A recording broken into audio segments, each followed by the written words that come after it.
Hello, my name's Professor David Owen, and I work on issues around migration and political theory. What I thought I'd talk about today to kind of give you a sense of that issue is the relationship between migration and pandemics. Seems a topical thing to talk about. Now, it's often said that pandemics don't respect borders. And that's true. And it's an important part of our kind of global health interdependency, that pandemic spread.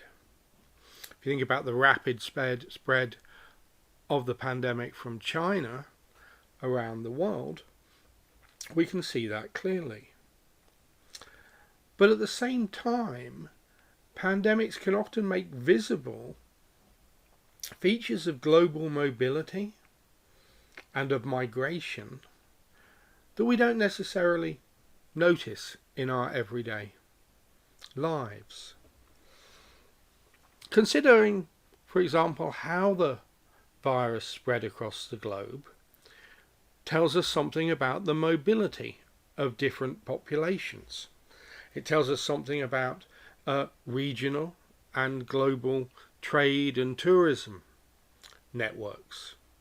I mean, it's no accident that the initial spread of the virus was to neighbouring states in Southeast Asia like Thailand and Malaysia, and then to the major industrial states of the global north, US, Italy, and then the rest of Europe, rather than to Latin America in the first instance or to Africa. Now, although of course the infection has spread to those continents, the spread of the virus, as it were, indicates something about the mobility of the populations of different parts of the world and their interconnection, like how integrated they are into global trade networks.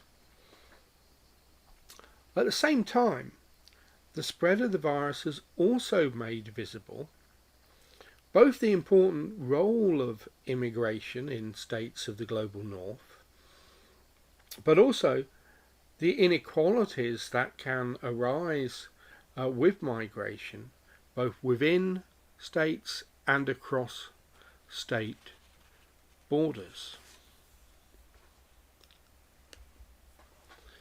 So across an ageing Europe, the pandemic has made visible how much of the social care sector across the whole of Europe relies on immigrant workers.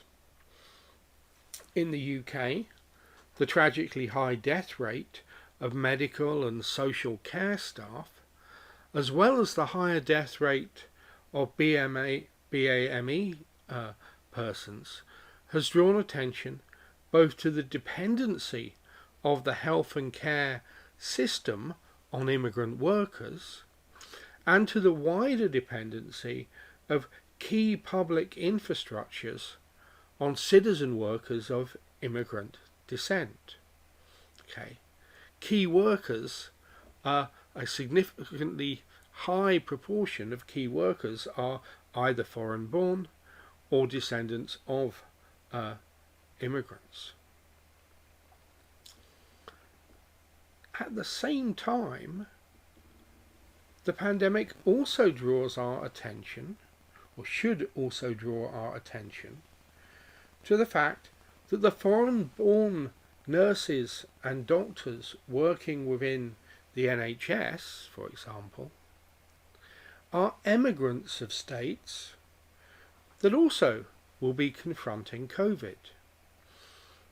Many, for example, of the immigrant medical staff in the UK got state-funded training in relatively poor states in Africa before coming to the UK. Now, what that means is that the UK health system is effectively being subsidized by states like Uganda, Kenya, Nigeria and Malawi, at a time when there are only about 3,000 doctors in the whole of Africa who have the intensive care unit expertise required to address a threat like COVID. So how then, the question arises, should we manage medical migration? Can states cooperate to ensure that in aiming to benefit our own citizens by bringing in foreign-born medical staff, we can do so in a way that doesn't endanger the citizens of other states? So global pandemics help make clear why this matters. Because in the end, our health security depends on that of other states. We are all only as strong as the weakest link.